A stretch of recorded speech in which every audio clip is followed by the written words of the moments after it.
Hello! Today we're going to answer the question, what do we do when we're running out of high-grade metal ores? So we haven't got enough of ores that contain lots of metals, and we're only left with ores with very small amounts of metal in them. What can we do with those? My name is Mr. Watts, this is What's Your Question, let's go!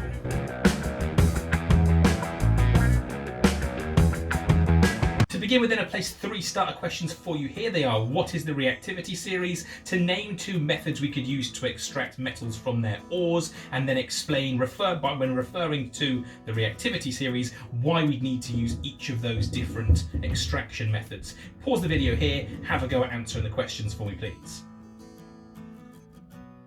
Have you done that? Great. Throw the answers down in the comments if you haven't already. Pause the video, make sure you do that now. Great. So, question 1 then. You should have said that the Reactivity Series is just a list of all the different metals in the periodic table in order from least reactive to most reactive. This is really, really important in this lesson because we refer directly to this when we talk about those extraction methods. Naming 2 methods of extraction, you could have said reduction with carbon, which just means we're taking the oxygen away and leaving us with just metals, because remember we're working with oxides here. And also electrolysis is another reliable method of extracting these metals from their ore. Question 3 was to use the Reactivity Series to explain why we use each of these. We use reduction with carbon when our metals are less reactive than carbon, so they can be displaced by carbon, making carbon dioxide and leaving us with those pure metals. Remember, those ones at the very bottom of the Reactivity Series do not need to have an extraction method because they are so unreactive. We generally find them we find them as elements already and just need to remove the impurities from them. And finally, electrolysis is used when the metals are more reactive than carbon. Electrolysis would only be used then because it's very expensive to provide the electricity and to do it on a large enough scale to make a profit. So wherever possible, we do reduction with carbon. For example, with iron, we do this.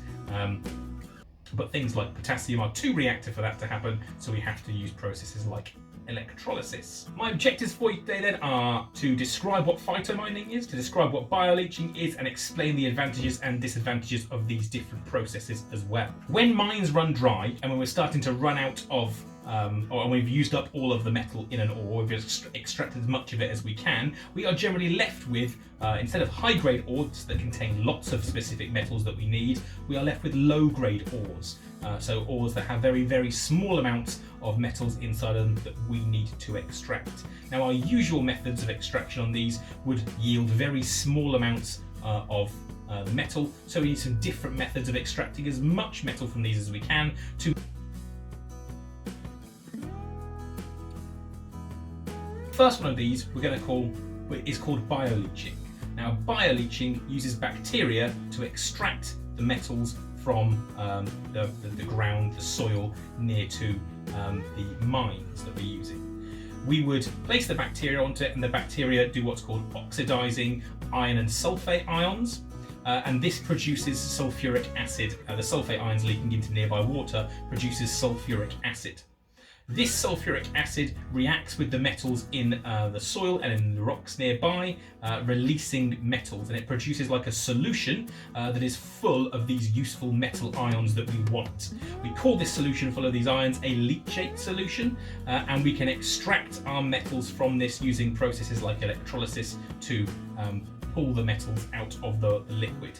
There'll be lots of metals in there, and if we didn't use this process, those metals will be left inside the soil, and this can be dangerous to certain wildlife and plants nearby. The second method we need to talk about is called phytoextraction. Now, this one is really, really simple.